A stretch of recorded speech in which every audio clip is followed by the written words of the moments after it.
तो बेटा आज हम लोगों का फर्स्ट ईयर का लेक्चर नंबर 49 होने जा रहा है और इंशाल्लाह ताला इसमें मुझे 6.2 की एग्जांपल पहले डिस्कस करनी है। फिर वो एक डेरिवेशन कल हुई थी हमारे मीन की, तो उसको भी डिस्कस करेंगे और फिर आगे हम पढ़ते जाएंगे। तो बहरहाल शुरू करते हैं। मैं बहुत बार बार कह रहा हूँ बेटा, काम करना बहुत ज़रूरी होता है, पढ़ने से कुछ नहीं आएगा, काम करना है। अब इस एग्जाम्पल में एक्चुअल प्रॉब्लम ये है कि डिटरमिनेंट है। तो मैं याद दिलाऊँ, डिटरमिनेंट मैंने जो है एक्सरसाइज 4.2 के 6 सवाल करवाए हुए हैं।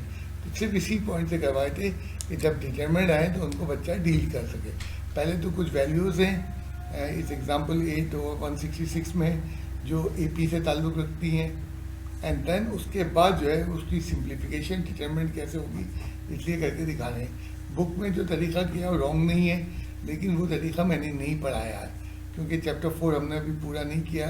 इंशाल्लाह ताला उम्मीद कर रहा हूँ कि एंड में वो करवाऊँगा, तो इसलिए मैं पूरा ये सवाल करूँगा कि डिटरमिनेंट को इस तरह नहीं, जिस तरह बता रहे हैं इस तरह कर लो, ये भी तरीका है। हाँ, वो भी तरीका है, रॉन्ग नहीं है। तो यहाँ पे AP की बात हो रही है, उसकी फर्स्ट टर्म उसने दी नहीं है, तो हमने फर्स्ट टर्म डिक्लेयर कर दी है और कॉमन डिफरेंस जो है D है।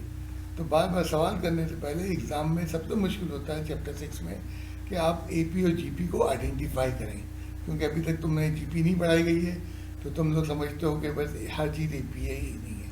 तो क्लियर लिखा हुआ AP है और हमने क्या करना है उसके बाद हमने जो है सम है X Y Z with the sum of this.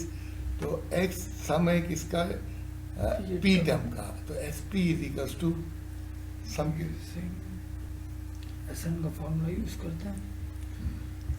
तो पहले तो हम जो है 3 सम का वो जिक्र कर रहा है, तो 3 सम की 3 इक्वेशन बना लें। यूजिंग दिस तो ये हो जाएगा P x term equals to X term का जो सम है जो वो P है, तो SN कितना P8 term P8 term equals to P/2 ठीक, बिल्कुल ठीक, into 2a plus P minus 1 into D। Okay, sum of P8 term X के बराबर है। x के बराबर है। अब जो है अभी हमने कुछ नहीं किया है डिटरमिनेंट का, अभी तो हम चीज़ें तैयार कर रहे हैं। हाँ,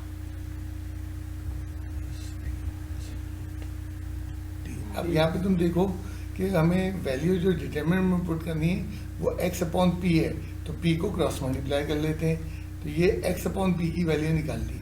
हम तीनों इस तरह वैल्यू निकालेंगे, फिर उसके बाद मल्टीप्लाई कर लो PD माइनस D। अब ये हमारी पहली वैल्यू आ गई जो डिटरमिनेंट में हमें पुट करनी है। इसी तरह सिमिलरली Y की भी वैल्यू आएगी और Z की भी वैल्यू आएगी। तो पहले सवाल शुरू हो रहा है AP से, अभी फर्दर उसकी सिंप्लीफिकेशन उसके बाद आएगी। y/q equals to 1/2 2a plus qd minus d। Similarly हमने सिमिलरली करके लिख दिया। तुम चाहो तो पूरा सम का फार्मूला लिखो, ये करो, पहले एक करने के बाद सिमिलरली आ सकता है।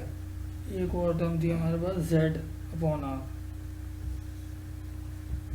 Z जो है R टर्म का सम था, तो Z/R उसको अरेंज किया सिमिलरली वाले मेथड से।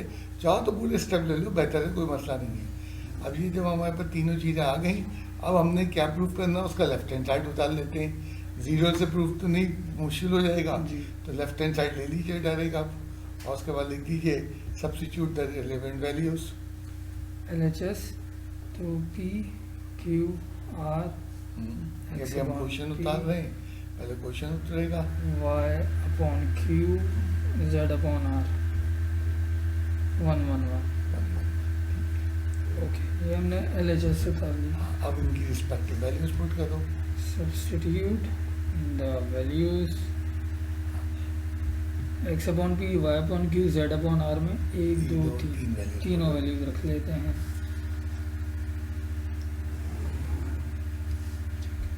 सब्स्टिट्यूट कर देता हूँ LHS इक्वल्स टू, सबसे पहले अच्छा इन्हें नज़र आ रहा सवाल, ठीक है।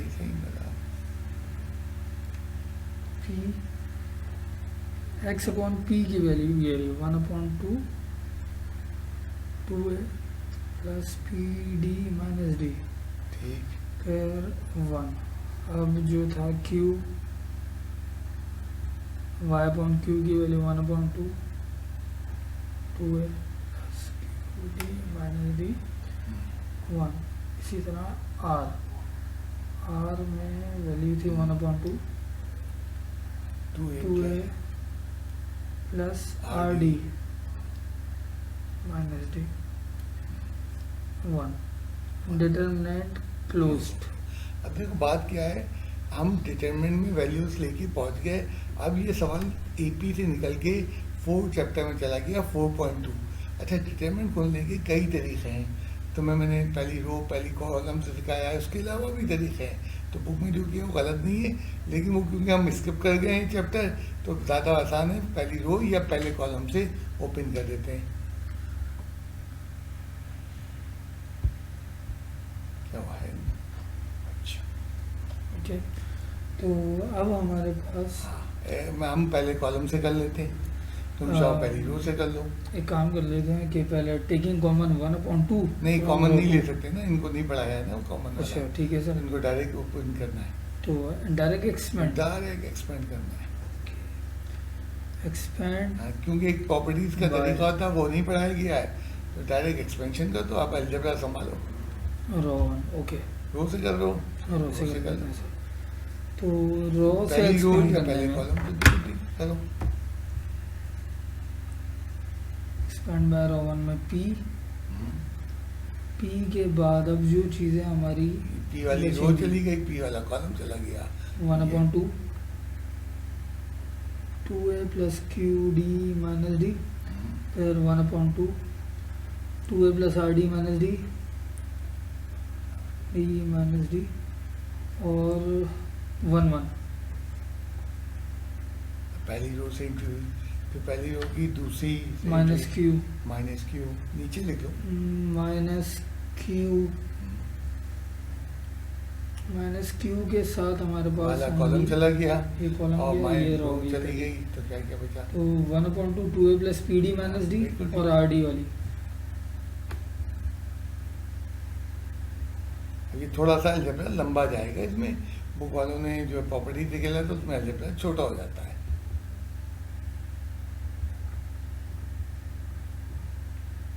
ये 1 और ये 1 आएगा क्योंकि हाँ, ये बचे नहीं दोनों अच्छी नीचे वाली रो में 1 बना है। फिर एक्सपेंशन प्लस नीचे वाली लाइन में कर लो, plus r times of after. बिल्कुल लास्ट एंट्री जो है वो आर है, तो उसकी रो कॉलम छोड़ेंगे। 1/2 2a plus p d minus D, इसी तरह 1/2 2a plus q d minus D plus q d minus D और 1/1। डिटरमिनेंट करो। जी, अब इसकी एक्सपेंशन होगी 2/2। अब हम करते हैं इसकी एक्सपेंशन। आराम से, अलजेब्रा लंबा होगा भाई, जी, संभल के, घबरा के नहीं। मैं बार बार कह रहा हूँ बुक में जो किया गलत नहीं है, बट अब हमारे इस साल जो है चैप्टर 4 नहीं है, तो हम क्या करें? तो हमने चैप्टर 4 में मिनिमम तैयारी कराई है, और आखिर में मेरा इरादा है कि जब हम कोर्स ख़त्म कर लेंगे तो अप्रैल में चैप्टर 4 भी करवा देंगे, जो इंटरेस्टेड है। Equals to P. अब ये था कि डिटरमिनेंट जब मल्टीप्लाई होता है ना, तो अब हम इसकी मल्टीप्लिकेशन दिखानी शुरू करते हैं। ठीक इसके है, लिए इसमें ब्रैकेट इस्तेमाल होगा। हाँ, ठीक है। Half This of value this value multiply by 1, तो ये वैल्यू बन गई हमारी 1/2 into 2a plus q d minus D. पूरी वैल्यू 1 से मल्टीप्लाई हो गई, हाँ, ये तो माइनस शो नहीं करना, हाँ, माइनस। अब ये पूरी वैल्यू 1 से मल्टीप्लाई होगी, बस तो 1/2। स्क्वायर ब्रैकेट क्लोज कर देंगे। अब हम मैंने कहा ना अलजेब्रा में चले गए हम, यानी जी सर। फर्दर पुरानी ये पहला square bracket P term complete हुई। अब अब क्यू वाला है हम माइनस क्यू से। माइनस क्यू से, तो तो इसमें जो लोग भूल गए डिटरमिनेंट ओपन करना, उनको मैं एडवाइस करूँगा एक्सरसाइज 4.2 के हमने 6 सवाल इब्तिदाई किए, तो उनको करके देख ले, वही काम हो रहा है, कोई ऐसी बात नहीं है। 2a plus r d minus d, ठीक है, bracket Then- close plus r. Last bracket okay, तो half into 2a plus p d minus d times of 1 minus 1/2 2a plus q d minus d. अब algebra मेरी जो advice है वो ये करो कि जी। ब्रैकेट 3 आ गए ना, अब तीनों में से हाफ कॉमन ले लो, तीनों में से 1 2 3 में से हाफ कॉमन ले लो। मतलब रिस्पेक्टिव ब्रैकेट्स जी में सर। पी के साथ तो 1 पी बाई 2 p/2 कर लेते हैं इसको डायरेक्टली। ब्रैकेट जी। और अंदर ओपन का तो बाकी प्लस से 2a plus q d minus D D, अब माइनस ओपन करो, माइनस 2a ठीक minus are d plus D plus D, bracket square bracket close यहाँ माइनस q/2। इसमें भी 2 कॉमन ले लेंगे, जी। रिस्पेक्टिव ब्रैकेट में ले लिए, पूरे में भी नहीं लिया। 2a plus p d minus D minus 2a minus R D ठीक, वेरी गुड। और माइनस में प्लस डी। इसके बाद हम चलते हैं आर लास्ट पे, ब्रैकेट पे आ जाते हैं। r/2 क्योंकि हाफ कॉमन है तो 2a plus p d minus D 2a plus p d minus D minus multiply हो रहा है तो minus 2a minus Q D plus का डी। अब ब्रैकेट ब्रैकेट सिंप्लीफाई कर लो, क्या कटिंग हुई, जी 2a bracket 2a minus 2a cancel हो रहा है माइनस डी लास्ट और plus D minus D plus D cancel हो गया सर। 2a अब 2a इसका रिजल्ट लिख देते फिर तो अगले को लिखते, अच्छा ताकि बच्चे को पता चले चलें होना शुरू हो गए। ठीक है। तो Q d minus R D बचा पहले में से। 2d minus R D, okay अब हम चलते हैं ज़रा अगले पे माइनस q/2। इसमें देखते हैं क्या क्या कैंसिल हुआ। 2a कैंसिल, ठीक है। और डी और माइनस डी और माइनस डी कैंसिल, तो यहाँ बच गया P d minus R D. Okay plus r/2 bracket तो 2a यहाँ भी cancel, D D P d minus Q D. Okay अब ये करेंगे 1/2 तीनों ब्रैकेट का कॉमन ले लो जी और सर। बाकी को अंदर मल्टीप्लाई कर दो। 1/2 अब हमने मेन कॉमन लिया कॉमन तो लिया है, पी हमारे बच गया, पी क्यू से मल्टीप्लाई होगा, P q d p q d minus P R minus D. P r D. अब इसी तरह अगले ब्रैकेट को कंटिन्यू करो, अब ये minus minus Q P D यानी कि हाँ, माइनस पी क्यू डी बिल्कुल ठीक, और माइनस में plus Q r D very good very good. Q r d plus देखें हाफ तो कॉमन गया हाफ तो common गया हुआ था। पी डी आर, ठीक है। पी मतलब सिंप्लीफिकेशन को सॉफ्ट तरीके से करो, माइनस क्यू आर डी। मतलब तुम्हारा सिंप्लीफिकेशन लंबा हो रहा है, वो अच्छी नहीं देता है, कैंसिल करो सारा। यहाँ हाफ बचा, अब जो कैंसिल पी क्यू डी और c q d p q d cancel, 6 term हो p r d plus minus ये भी कैंसिल, क्यू आर डी सब कैंसिल, जीरो आ गया, जीरो आ गया, is equals to zero, is equals to equals to right hand side has to. तो मैंने इसलिए स्पेशली किया है कि आप लोगों का डिटरमिनेंट ज़रा कमज़ोर था, तो उसको समझाने के लिए कि बुक प्लीज़ ना छापो, समझो। तो ये मेथड रॉन्ग नहीं है, मेथड लंबा इसलिए हुआ है कि ये चीज़ जो है नहीं थी। तो मैंने एग्जाम्पल में यही एग्जाम्पल निकाली भी थी करने के लिए। अगर तुम्हें किसी और एग्जाम्पल में मुश्किल हो रही है तो मुझसे जो है अपने सवाल पूछते रहना। तो अब हम आते हैं अपने एक्सरसाइज 6.3 की तरफ। कल 6.3 में एक सवाल था, डेरिवेशन थी वो डिफरेंस की, मैंने कर दी थी, लेकिन अब आज ज़रा मैं वादे, क्योंकि मुझे याद नहीं रही कि हम डेरिवेशन करवाते थे, ज़रा रुक के। तो आप इस फार्मूले को ड्राइव कर लेते हैं, ये फार्मूला कहाँ आया। इसके पहले कंसेप्ट पे चलते हैं कि मीन का क्या मतलब होता है। ठीक है। Proof that D equals to B minus A upon N plus 1, ये हमारा क्वेश्चन है। ठीक है, ओके मीन कहाँ से आया? पहले एक कोई प्रोग्रेशन लिख लो, नहीं इसका सादा सी प्रोग्रेशन लिख लेते हैं। मतलब स्टार्टिंग 2 है, 2 और इसमें 3 जमा करो 5, 5 में 3 जमा किया 8, 8 11 और 14, 14। अब पहले तय करो मीन कौन है। मीन जो है 3 है, दरमियान उसको अंडरलाइन कर दो, 5, 8, 11 को। 5 ये 8 दरमियान की टर्म मीन कहलाती है। तो लिखो नंबर ऑफ मीन कितने हैं, n is equals to 3, n equals to 3। 3। और जो है नंबर ऑफ mean। मीन्स हैं। अब मुझे ये बताओ, ये प्रोग्रेशन है तो नंबर ऑफ टर्म कितने? 1 2 3 4 5 है हाँ सर। देखा तुमने, ये हाँ। चीज सब डिफरेंस समझो। आप मीन को ले, अब नंबर ऑफ टर्म को मैं गिन रहा हूँ क्योंकि मुझे टी एन का फॉर्मूला लगाना है। तो नंबर ऑफ टर्म जो कितनी है, एन 5 हो जाती है। तो हमेशा याद रखना, जितने भी आपके मीन होंगे, मिसाल के तौर पे आपके पास 29 मीन है, तो प्रोग्रेशन में 31 टर्म्स होंगी। क्यों? पहली और आखिरी ऐड होगी। सर ये 3 तो मीन आ गए, हाँ। बाकी ये एक टर्म और ये एक टर्म, फर्स्ट पहली और तो लास्ट। हमेशा प्रोग्रेशन तो दो टर्मों के दरमियान आएगी ना, सही मीन है। दरमियान की टर्म से। इसका मतलब है, अगर मिसाल के तौर पे हम यूं कहें कि हमारे पास 33 मीन्स हैं, लिखो n is equal to 33 means है, n इक्वल्स टू 33 और ये नंबर ऑफ मीन्स हैं ये। नंबर ऑफ मीन्स हैं, तो टोटल टर्म्स कितनी होंगी? इसमें पहली और लास्ट ऐड हो जाएगी। ऐड हो जाएगी। n इक्वल्स टू अब 35। कंफ्यूजन यही है, उसको भी n कहते हैं, इसको भी n कहते हैं, तो इसलिए आगे जो है लिख लो ये टर्म्स हैं। tn equals to a plus n minus 1 into D वाला n फॉर्मूला, है। हाँ। तो दो, इसलिए बता रहा अब वो कंफ्यूजन यही है कि n से दो चीजें रिप्रेजेंट हो रही हैं। अब मिसाल के तौर पे फॉर्मूला हम ड्राइव कर लेते हैं 2 मिनट के अंदर। लेट सपोज हमारे पास नंबर ऑफ मीन कितने हैं, n है, n मीन्स हैं, तो a1 a2 a3 dot dot dot, a4 dot dot dot an। ठीक है, अब ये तो मीन है, ये तो मीन है। ठीक है, और नीचे लिख दो n is equals to n। n equals to n और और ये number- है नंबर number- ऑफ मीन्स। अब पहली और दूसरी टर्म दिखा दो। पहली टर्म a, लास्ट टर्म क्या है? लास्ट टर्म b है। तो अब टोटल टर्म्स कितनी है? n में एक और दो दो ऐड हो और गए दे सर। दें। तो मीन जितने भी होते हैं हमेशा उनमें 2 बढ़ाएंगे तो प्रोग्रेशन, असल प्रोग्रेशन की टर्म मिलेंगी। अब मिसाल के तौर पे मैं जो है प्रोग्रेशन का फॉर्मूला लगाना चाह रहा हूँ, टी एन वाला, जी। टी एन, तो वो लिखेंगे टी एन नहीं लिखेंगे, उसको टी एन प्लस 2 लिखेंगे, जी। क्योंकि उसमें number of term n plus 2 है। तो टी एन का पहले फॉर्मूला लिख लो, फिर n की जगह n माइनस 1 इंटू डी, अब ये ये फॉर्मूला हाँ। होता है यूजिंग tn फॉर्मूला। अब n की जगह n प्लस n की 2, जगह n plus 2 a plus n plus 2 minus 1 into D. ठीक ये है। n की अब जगह यहाँ पे plus बताओ कि टी एन प्लस 2 की कौन सी आखिरी टर्म है, that is called B. b।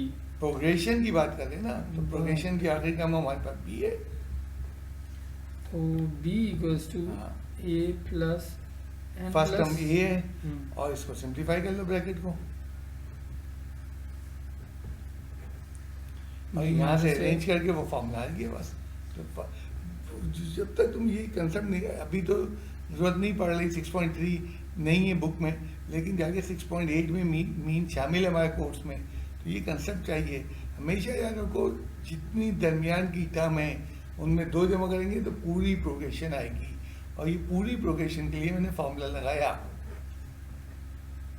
तो ये फार्मूला जो हम कल यूज़ कर रहे थे और थोड़ा सा हमसे जल्दी में कंफ्यूजन भी हुई थी, तो इसको मैंने क्लियर किया है कि मतलब हर चीज़ मैथमेटिक्स में ड्राइव होती है बेटा, और ये चीज़ें समझने की हैं, यही एप्टीट्यूड बनता है, यही मसाइल बनते हैं बाद में बच्चे के लिए। ठीक है, बस यहीं पे और इसमें रफ वर्क में अगर कोई बच्चा वर्डिंग में लिखना चाहे, क्योंकि हाँ। हम लोग भी लिखते थे अपने टाइम पे, A1 A2 A3 सब चीज़ें नोट कर लो कि हाँ, ये जितना मीन्स है। एक्सप्लेनेशन दोगे कल को वो चीज़ें तुम्हें खुद याद रहेंगी कि ये मीन क्या है, जी। ये अभी समझ में आ गई और तुम समझ रहे हो कि ये याद रहेगी नहीं रहेगी। Total number of terms n+2 थी, ये नोट कर लो। तो ये चीज़ें हैं जो आप अपनी वर्डिंग में लिखोगे, हमने समझाई हैं यहाँ। अच्छा, अब मैं मेरा इरादा ये है 6.3 यहीं पे रोक देने का, क्योंकि 6.3 का एक छोटा कंसेप्ट हमने दे दिया कि मीन का टॉपिक है, उसके ऊपर वर्ड प्रॉब्लम है बहुत कुछ है, वो स्किप करते हुए अब हम आज से चेंज करेंगे।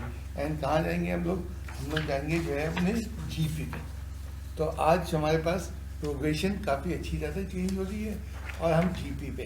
तो पहले तो एपी लिखते ही, पहले व्हाट इज जीपी और एपी में फ़र्क क्या है उसको डिफ्रेंशिएट करते हैं, पहले हम कुछ लिखते उसकी हैं कंडीशन पढ़ते हैं, फिर फॉर्मूले पे ले आते हैं तुम्हें।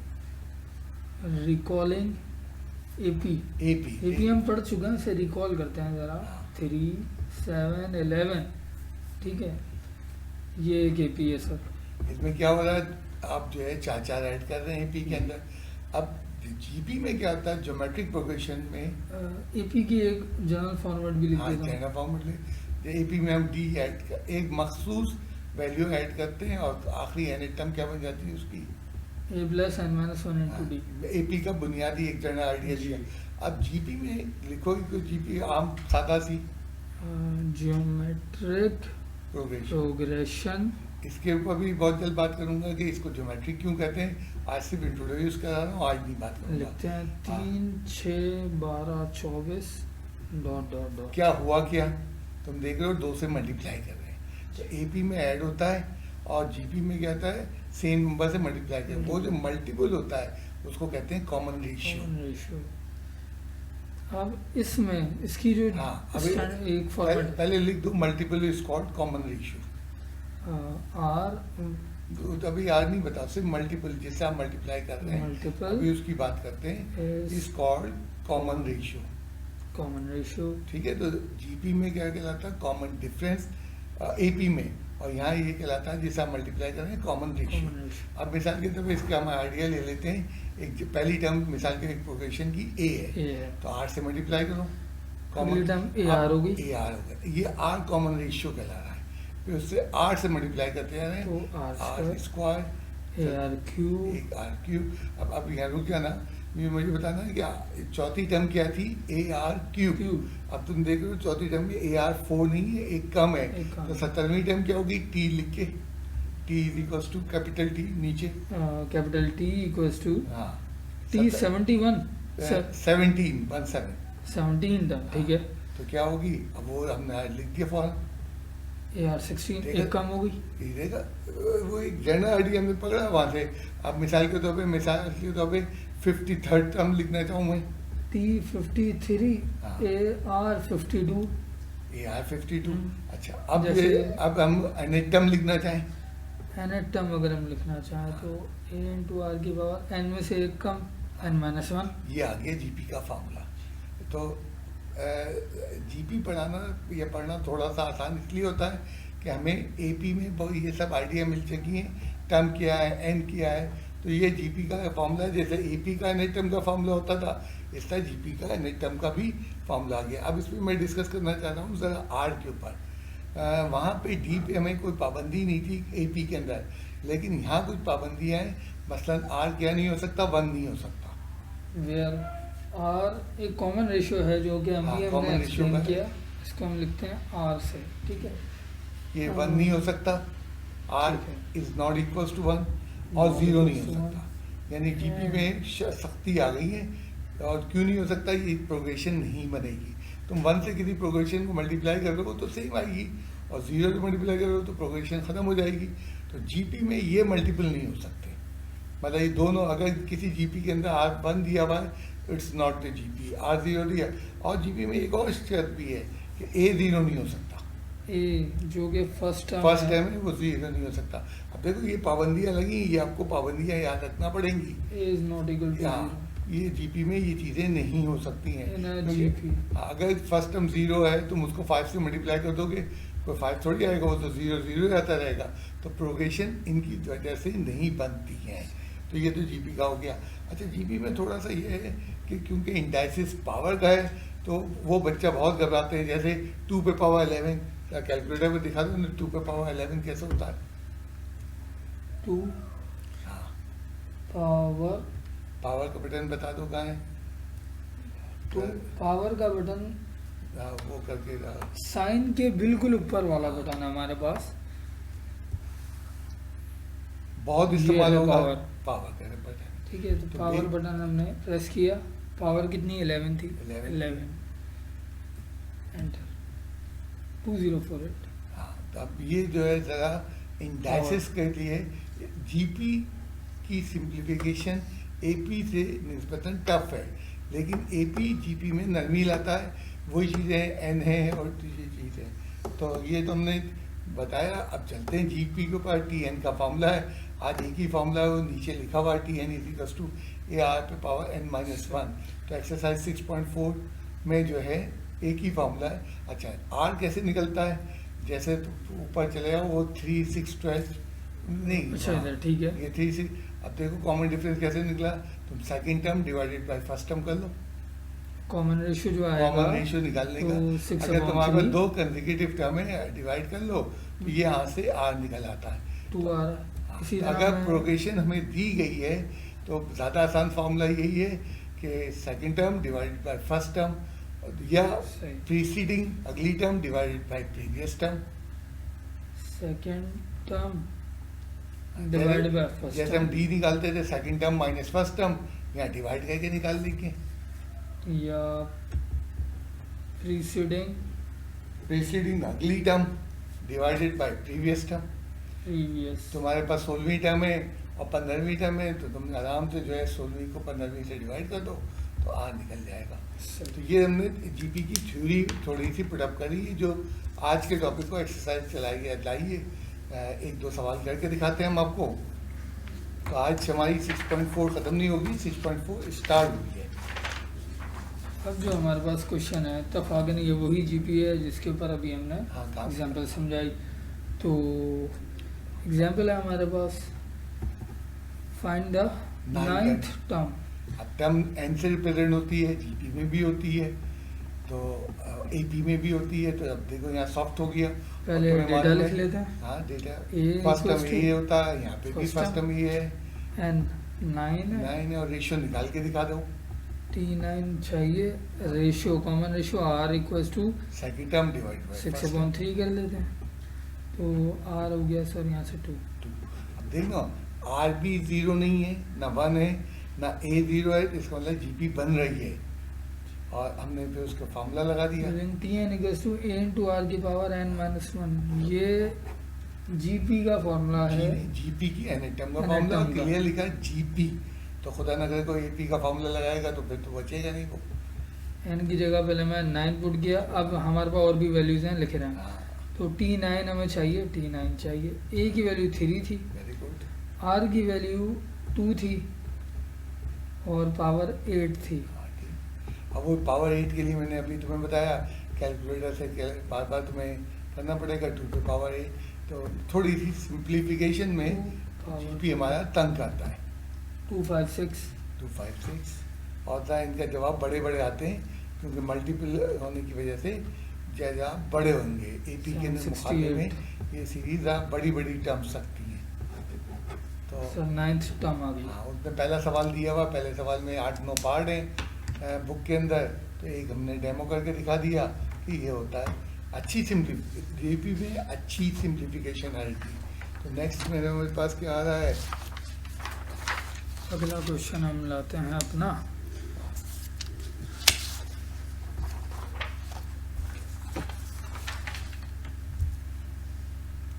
तो क्वेश्चन है 16। इसी को थोड़ा सा हमने जो एक लिया है कि बुक में इस तरह भी है, आयोटा वाली सीरीज बना दी गई है। तो सिंप्लीफिकेशन में एक्चुअली पिछली वाली मिसाल कर रहा हूँ, बस थोड़े से में जो हमने टफ किस्म के ले लिए हैं क्वेश्चन।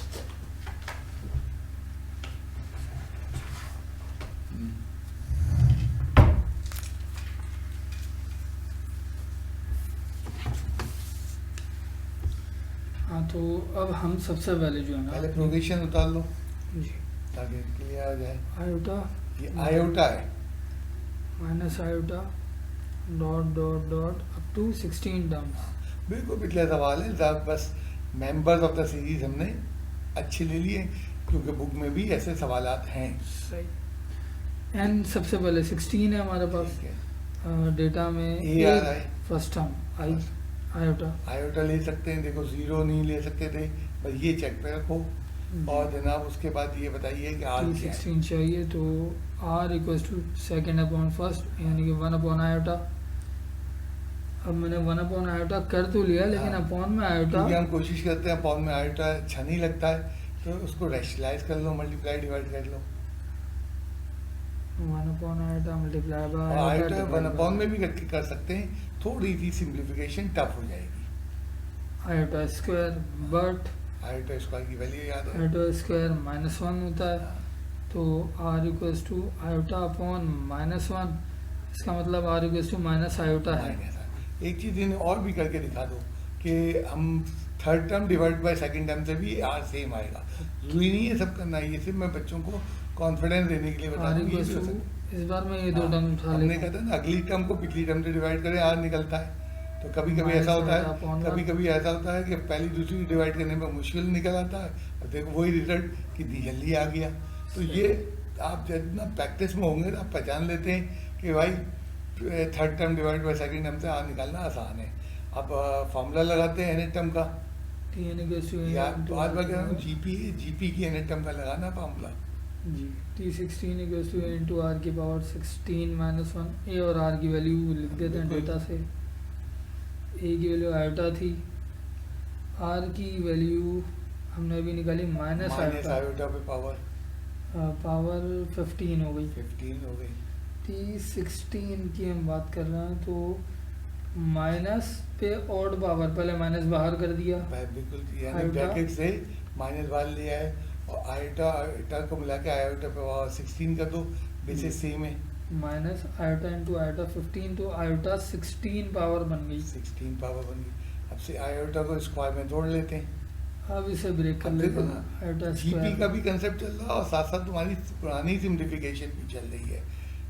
16 को हमने तोड़ दिया आयोटा स्क्वायर में, और आयोटा स्क्वायर की वैल्यू अभी बात हुई थी -1 माइनस है, वन की 4 पावर पे पावर 8। माइनस पे इवन पावर आ गई। देखो सिंप्लीफिकेशन टफ हो रही है, और ये जो हम जीपी में पढ़ेंगे सिंप्लीफिकेशन टफ रहेगी, आसान नहीं रहेगी। टी 16 हाँ, देखो, माइनस वन आ गई। -1 आ रही। तो सिर्फ कंसेप्ट देने के लिए कि जनाब ये एक चार चीज़ थी, अब ले लिया हमने सवाल। अब चलते हैं, आज सारा गेम हम टीएन पे खेलेंगे। अब थोड़ा सा बड़े सवाल करके दिखा रहे हैं ताकि सिंप्लीफिकेशन की टफनेस आपको आती रहे, आपको एहसास होता रहे कि भाई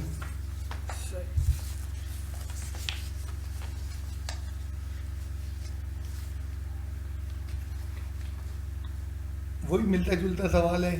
बुक से उठाया मैंने, ज़रा उन्होंने इसमें रेडिकल वैल्यूज़ यूज की हैं, तो सिर्फ आइडिया देना है। अभी तक 3 सवाल मैंने एक ही क्वेश्चन के तरफ डाले हैं, 2 एग्जाम्पल हैं, ये मेरी तरफ ये बुक का सवाल है, ताकि बच्चों को पता चले मेन मेथड वही है। अब जो आपसे पहले तो जीपी दी हुई है उसने, तो जीपी को कॉपी कर लो, और उसमें से ए, आर और एन आइडेंटिफाई करो, क्योंकि फॉर्मूले में ए चाहिए, आर चाहिए, एन चाहिए। सही। Solution A first term R और एन बात हो रही है 15 टर्म्स की, तो 15 15 टर्म्स है। है। अब आज आप निकालना चाहें तो first term divide by second term, या second term divide by third term, जैसे आपको आसानी हो। Second term divide by first term. बिल्कुल ठीक है। नीचे से वो रेसिप्रोकल होगा, उल्टेगा -2√2। ये स्टेप वैसे हम डायरेक्ट करते हैं, लेकिन डायरेक्ट, यहाँ हाँ, बच्चों के लिए बिल्कुल। ये लो आर आ गया, जी। अब बार बार चेक करो, R0 नहीं आया, R1 नहीं आया, A0 नहीं है। अब इसका मतलब है अब TN का फॉर्मूला रेडी है। Using T N equals to A into R की पावर। बहुत सारे बच्चे क्या करते हैं, इस वक्त AP का फॉर्मूला लगा देते हैं। तो बेटा AP एक अलग टॉपिक है, GP एक अलग टॉपिक है, आइडिया है दोनों का मिलता जुलता। टी 15 हमें मालूम करना है, तो यहीं लिख देते हैं t 15 question mark. Okay, equals to a की वैल्यू 1/√2, आर की वैल्यू -2√2 की पावर 14। अब देखो बार बार वही कह रहा हूँ, जब हम वैल्यू पुट करते हैं सिंप्लीफिकेशन टफ हो जाती है। अब आराम आराम से इसको हैंडल करना है। टी 15 इक्वल्स टू 1/√2 था, ठीक है। इसके बाद एक और माइनस की इवन पावर, इवन पावर है, माइनस गायब हो जाएगा, तो 2√2 की पावर 14 हो जाएगी, माइनस खत्म हो चुका माइनस है। खत्म हो चुका है। अब 2 को अलग कर लो, 2 की पावर 14, और जो है √2 की पावर 14 अलग कर लो। 2 की पावर 14 अलग, फिर √2 की पावर 14 मतलब वो जो अलग। मल्टीप्लाई होता है। अब जी। तुम यहाँ देख लो कि नीचे √2 एक √2 से कट जाएगा, तो √13 हो जाएगा। 2 पे पावर 14 लिखना, 2 पे पावर 14, और √2 एक √2 की पावर से कटेगा उसको तो दिखा दो, √2 लिखो और दिखा दो 14 -1 नीचे वाला √2 की पावर जो बनी वो 14 -1, ये नीचे वाला -1 नीचे वाला रूट। या डायरेक्ट भी कर सकते थे, कैसे? ठीक है, ठीक है। तो T 15 इक्वल्स टू 2 की पावर 14 इंटू √2 की पावर 13, और ये मुनासिब आंसर है। इसको मज़ीद सिंप्लीफाई करना चाहते हो तुम्हारी मर्जी है। अमूमन जब बड़ी पावर्स आती हैं तो हम बड़ी पावर में जवाब देना प्रेफरेंस करते हैं। पर बुक में क्या किया इन्होंने, बुक में लोगों ने थोड़ा सा और सिंप्लीफाई किया। और मज़ीद मैं ये किया। बेहतरीन आंसर, पहले तो इसको डिब्बा बना के कह दो आंसर, और फर्दर सिंप्लीफाई करना चाहते तो जीपी में ऐसे ही जवाब आते हैं लंबे चौड़े। ठीक है, अब वो इन्होंने क्या किया है कि 2 पे पावर 13 को ब्रेक कर लिया होगा। √2 है और 2 की पावर 14 है। हाँ, ये पावर 13 है ना, तो 13 को तो ब्रेक कर दो, यहाँ साइड में आ जाओ, साइड में आ जाओ ऊपर। हाँ, मैं मुझे सही।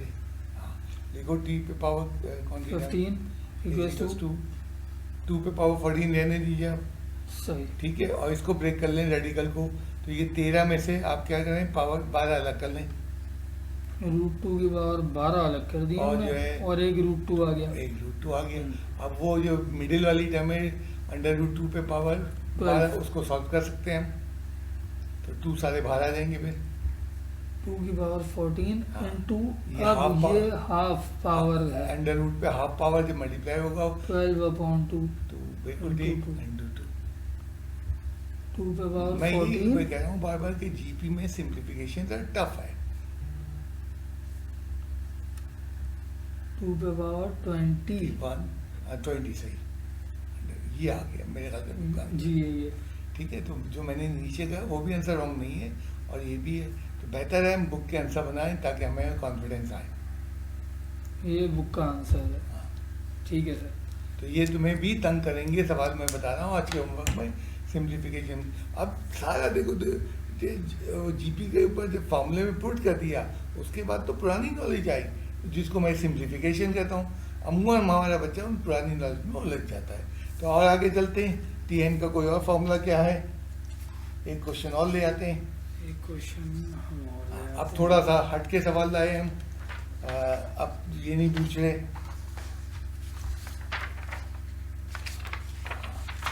अब वो ये कह रहा है कि इस तरह का सवाल याद दिलाऊं, 6.1 में 10वां सवाल था, जब वो 2 टर्म देता था और पूछता था ए और डी क्या है, तो यहाँ पे जो है आर और जो है ए क्या है, तो 2 ने टर्म बताई है किसी जीपी की। 5वीं टर्म ये है, 5th टर्म 8 है और 8th टर्म -64/27। और कह रहा है जीपी फाइंड करो। जीपी फाइंड करने के लिए लिखो आर चाहिए। Let A be the first term, बिल्कुल ठीक। फर्स्ट टर्म एंड आर, यहाँ डी नहीं होगा, यहाँ आर है, आर बी द अब वही मेरा जुमला, जब 2 चीज़ें पूछी जा रही हैं तो उसके लिए 2 इक्वेशन बनेंगी, तो 2 इंफॉर्मेशन से इक्वेशन बनाएंगे, देन उनको हम साइमल्टेनियस सॉल्व कर लेंगे। यूजिंग बिल्कुल वही आइडिया है एपी वाला। तो आप टेस्ट की जितनी ज़्यादा तैयारी करेंगे आपको जीपी इतनी आसानी से समझ में आएगी।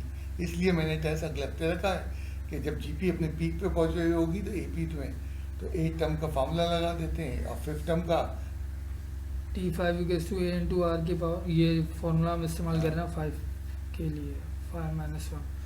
पहले इसको सिंपल, बट T5 की वैल्यू कितनी है, 8 = T5 तो 8 था, देयरफॉर 8 = a पावर 4, AR4। इसको इक्वेशन 1 मार्क कर दिया। जी। T8 = AR8 - 1, तो बट T8 की वैल्यू कितने की दी गई है, -64/27, ठीक, तो ये हो जाएगी देयरफॉर -64/27 = AR7। दूसरी पे। अब देखो ये जो इक्वेशंस हैं एपी के मुकाबले में डिफरेंस है, वहाँ ऐड होती थी, यहाँ मल्टीपल है। कई तरीक़ों से सॉल्व हो सकता है। तुम इक्वेशन 1 से आर की वैल्यू, ए की वैल्यू निकाल लो in terms of r, put को तो उसको सब्स्टिट्यूशन मेथड कहते हैं। ज़्यादा आसान, जो जब मल्टीप्लाई हो रहा हो तो इक्वेशन को डिवाइड करना बहुत आसान होता है। किसी इक्वेशन को किसी से डिवाइड कर दो, कोई पाबंदी नहीं है। तो मैं डिवाइड वाला आइडिया दे रहा हूँ, अगर तुम सब्स्टिट्यूशन करना चाहते हो बिल्कुल वो भी रॉन्ग नहीं है। किसी भी इक्वेशन को किसी से भी डिवाइड कर दो। मैं जनरल रूल ये रखता हूँ, बड़ी ज़्यादा भारी टर्म वाली इक्वेशन को डिवाइड करता हूँ छोटी टर्म से। तो हमने यही किया, डिवाइड इक्वेशन 2 बाई इक्वेशन 1। अब देखो 8 साल कैसे मज़े से गायब हो जाएगा, कैंसिलेशन हो जाएगा। तो अभी हम इसको सॉल्व करते हैं, -64/27 इंटू 1/8। 1/8। ये कैंसिल हो चुका ये है। cancel हो चुका है। आर की पावर 7 थी और 4 थी, 4 थी, 3 रह गई। R दिखा दो cube आर है। इज इक्वल टू 7 माइनस 3 दिखा दो। और 7 माइनस 4, 4। तो अगले स्टेप में कर देंगे। अब ये भी सिंप्लीफाई हो रहा है। 8 बन रहा है, 8 8 8 + 64। Minus 8/27 equals to R cube. बिल्कुल ठीक है। ठीक है, यहाँ तक तो हम आ गए। अब अब इसके यहाँ बाद- पे हमारे फिर मैट्रिक की झटका लगा, क्यूब बनाना दोनों तरफ। जी तो माइनस 8/27 को क्यूब में कैसे लिखेंगे? आ जाओ राइट पे लिख लो यहाँ पे। ठीक है। अब यहाँ रफ वर्क में अगर हम दिखाएं तो हाँ। बल्कि या यही स्टेप ये कंटिन्यू कंटिन्यू कर लो, मैं तो ये कर- सही sir. R cube equals to minus 8/27 है हमारे हाँ। पास। अब इसको माइनस 8/27 को क्यूब में लिखना है।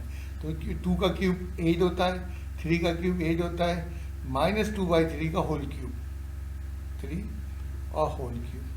अब जरा इसको खोल के देख लो। माइनस को तुमने जो है क्यूब किया तो माइनस ही आएगा बाहर। जी 2 का क्यूब ये होगा।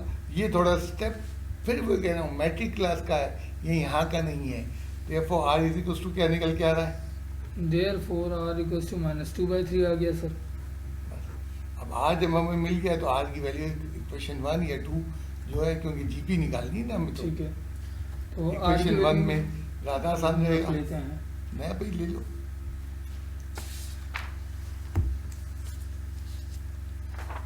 मतलब आइडिया वही है, मैंने बस बार बार कह रहा हूँ, जो तुम लोग तवज्जो से सुनो कि जीपी का सब कुछ आसान है, लेकिन उसकी सिंप्लीफिकेशन थोड़ी सी टफ है।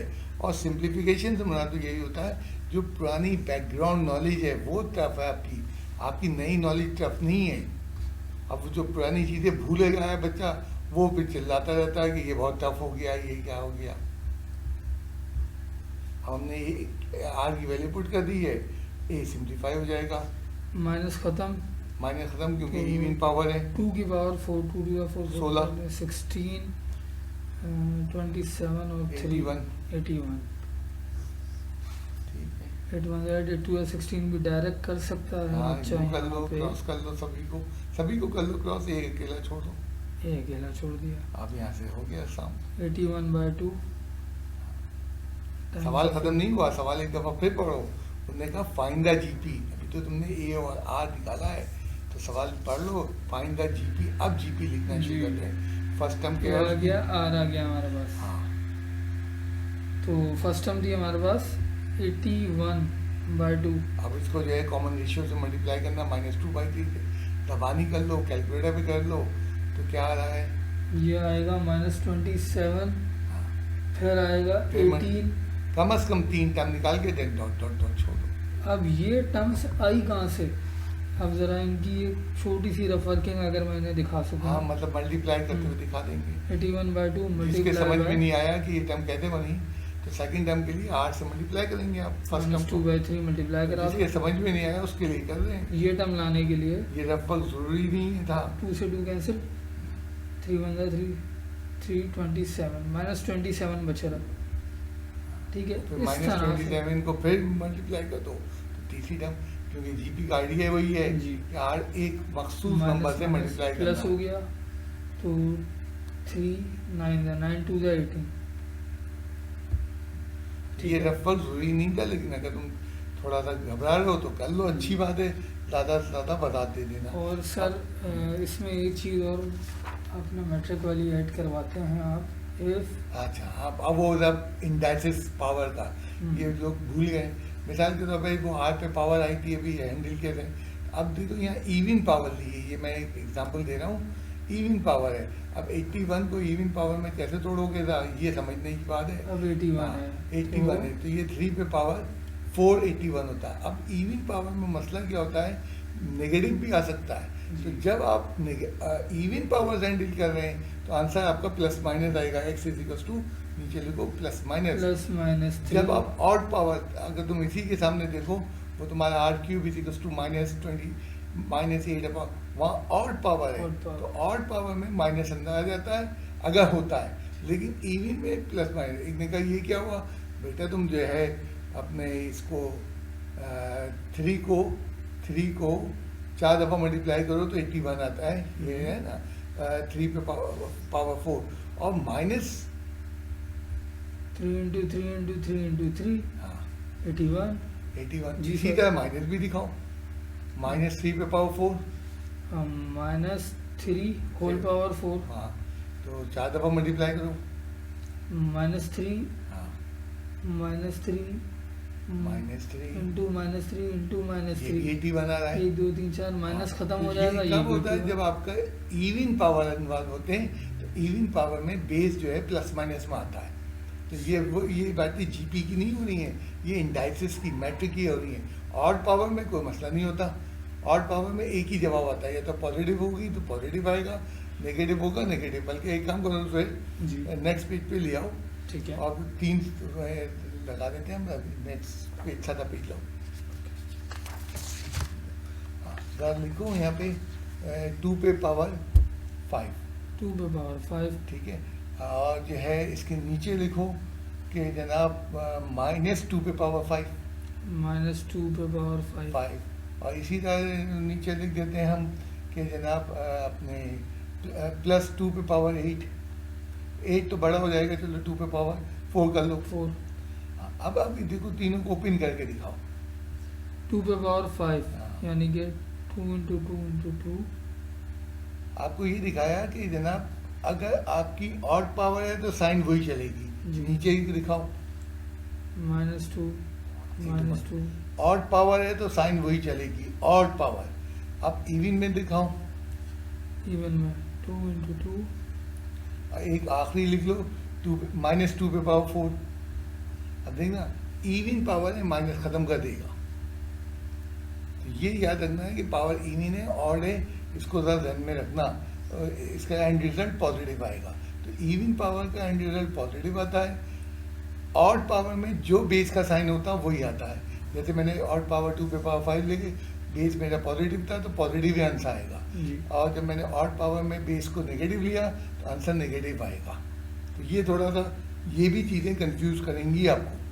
इसका आंसर नेगेटिव में है, हाँ इसका आंसर पॉजिटिव में है। और इवन में तो आंखें बंद करके पॉजिटिव पॉजिटिव आएगा, बेस भले नेगेटिव हो वो पॉजिटिव आएगा। तो ये थोड़ा सा मैंने आइडिया दिया। ये मैं बार बार कह रहा हूँ कि जीपी थोड़ा सा तंग करता है सिंप्लीफिकेशन में। चलो नेक्स्ट क्वेश्चन कौन सा आ रहा है? ठीक है, अब हम चलते हैं अगले पे। तकरीबन एंड पे है जी।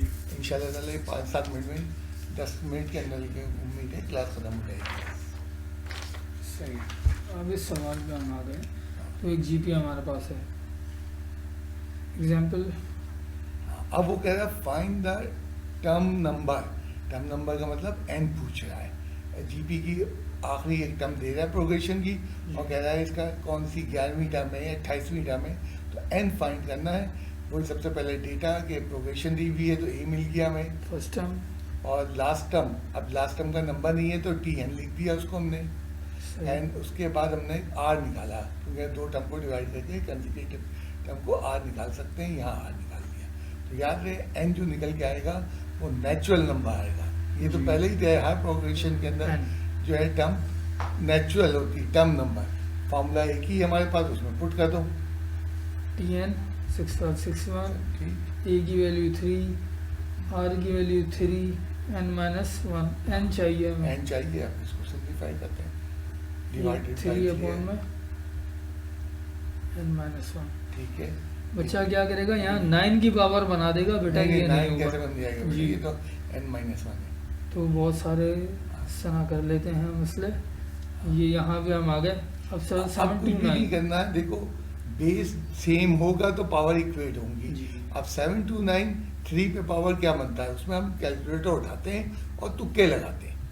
तुक्के का मतलब है मिसाल के 3 पे पावर 5 लग देते हैं, 3 पे पावर 14 लग देते हैं। तो अब तुम्हें तुक्के लगाना है यहाँ बैठ के। 3 पावर Try। 5 रखी मैंने। नहीं सर, एक कम आ रहा। काम आ रहा, ठीक है, बढ़ा लो। 3 पावर 7 रखता हूँ। लास्ट में 3 होगा, अदरवाइज ये सवाल बड़ा नहीं हो सॉल्व गया। हो सकता। मतलब बेसिस सेम होंगे तो पावर भी बराबर की जाती है।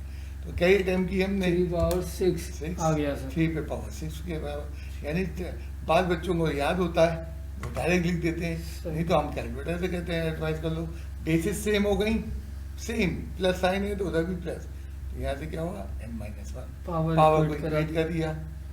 n equals to 6 plus 1, n equals to 7 answer n natural number.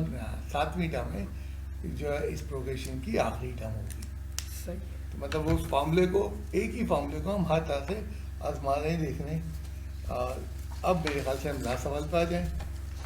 बहुत आराम से पढ़ा रहा हूँ मैं, लेकिन बार बार कह रहा हूँ काम अगर आप छोड़ रहे हैं बहुत मुश्किल है।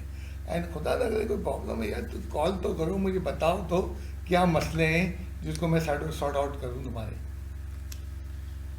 X Y Z are the nth and 2nth and 3nth term.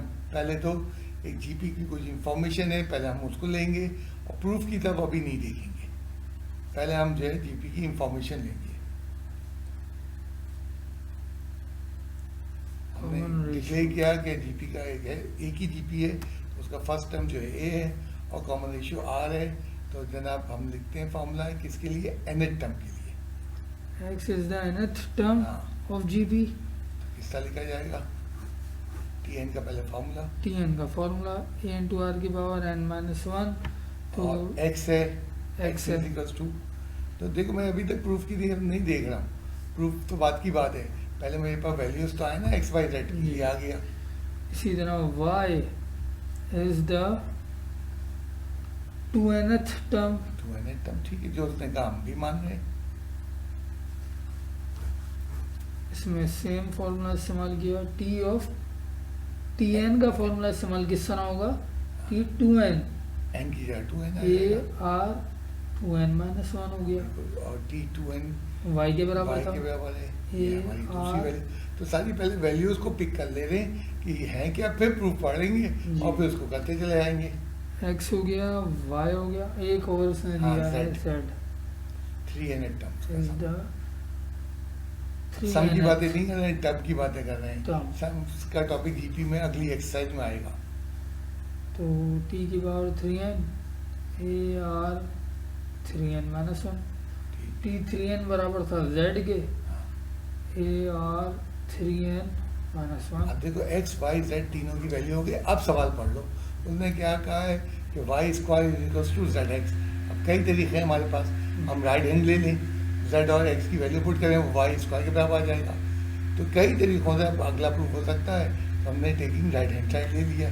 हम टेकिंग राइट हैंड साइड से जेड एक्स को, क्योंकि राइट हैंड साइड पे हमें वर्किंग ज़्यादा दिख रही है। z की value a r 3n minus 1 into x की value a r n minus 1। पहले तो a को एक तरफ कर लेते हैं, ए स्क्वायर हो जाएगा a स्क्वायर। और फिर से सी में पावर ऐड हो जाएंगी। r की power 3n minus 1 plus n कितने minus मतलब 1। अब बात ये जो रिजल्ट आने वाला है वो वाई स्क्वायर हमें पहले नहीं मालूम था, जी। सामने वाई स्क्वायर का आइडिया हमें मिल रहा है, ए स्क्वायर। इंटू r की पावर अब क्या बच रही है यहाँ, सिंप्लीफाई कर लेते हैं। 3n minus 1 plus n minus 1 a square into r की पावर 3n में से एक n ऐड हुआ, बल्कि हाँ। 4n minus 1 और minus 1 minus 2। -2। अब देखो ये बन रहा वाई की तरह है, लेकिन डबल डबल आ रहा है। डबल तो उसको डबल। क्या करो, एक होल ब्रैकेट लगा लो, यहाँ हाँ। इसको पहले ब्रैकेट ले आओ। आर पे 2n minus 1 और इंटू whole- 2 नहीं, होल पे पावर, होल पे पावर। और पे पावर अगले में ले आए, अभी मैंने भी- पावर में 2 कॉमन लिया। अच्छा पावर में ले चलो, ले लो। मैं तो होल कह रहा था, वो ज़्यादा आसान हो जाएगा। चले होल कर लेते हैं सर। नहीं यहाँ से नहीं, यहाँ नहीं, रखा। सिर्फ आर पे मैं कह रहा था। ये देखो, अच्छा। हाँ। यानी हमने आर को ब्रेक कर लिया, होल पे पावर 2 कर लिया। अब जो है वो ए के ऊपर स्क्वायर मिटाया वो लगाओ। लगा दिया। अब कंबाइन कर दो। सही है सर। अब देखें हमारे पास ए बी स्क्वायर में मौजूद है, आर की ये पावर बी स्क्वायर में मौजूद है, सबको स्क्वायर वालों को मर्ज कर दो और होल स्क्वायर बाहर लगा दो। 2n minus अब 1 ये सब इतनी आसानी से, हाँ, होल पे पावर, का होल स्क्वायर। हाँ, ये सब इसलिए आसानी से हो रहा है कि मुझे मालूम है वाई क्या है, और नीचे लिख दो ये is equals to Y square. But ये तो पूरी टर्म y थी, तो साइड में कर दो। ओके।